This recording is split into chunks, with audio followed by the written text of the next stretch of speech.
ये land fraud committee की आज मीटिंग हुई और इसमें सभी मेंबर्स उपस्थित थे। इसमें पिछले जो 7-8 महीने में शिकायतें अलग अलग स्तरों पे प्राप्त हुई, जिससे लगा कि ये लैंड फ्रॉड के मामले हो सकते हैं। उसमें एक आप कह सकते हैं छोटी जांच, एक समरी इंक्वायरी पहले तहसील के लेवल से कराई गई। उसके बाद यहाँ पे इन मामलों को सुना गया, शिकायतकर्ताओं को भी बुलाया गया। तो कुल 53 मामले आज कमेटी के सम्मुख आए थे, जिसमें से 13 मामले ऐसे पाए गए जो एफआईआर करने के लिए ठीक हैं, उचित पाए गए, उसमें एफआईआर की जाएगी।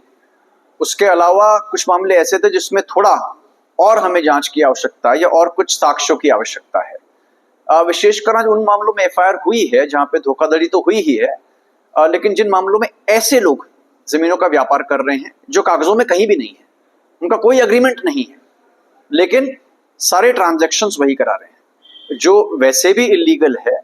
और इस परंपरा की वजह से, इस प्रैक्टिस की वजह से बहुत से फ्रॉड्स हो रहे हैं। तो कमेटी चाहेगी कि ऐसी चीजें डिस्करेज हों।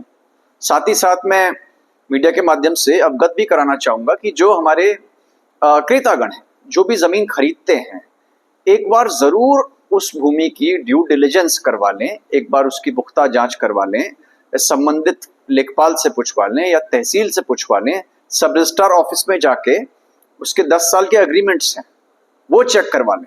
या कई बार लोग ऐसा भी करते हैं कि कोई एडवोकेट साहब के पास चले जाते हैं, वकील साहब के पास चले जाते हैं, वो भी एक तरह से उसकी पुरानी ट्रांजैक्शन डिटेल्स निकाल के देख लेते हैं कि जमीन ठीक ठाक है, कोई इस पे लोन तो नहीं लिया हुआ है।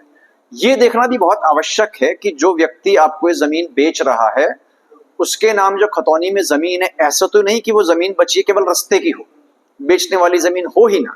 तो मैं चाहूंगा कि इस पे भी जो हमारे क्रेतागण हैं वो ध्यान दें, लैंड फ्रॉड का शिकार ना हो।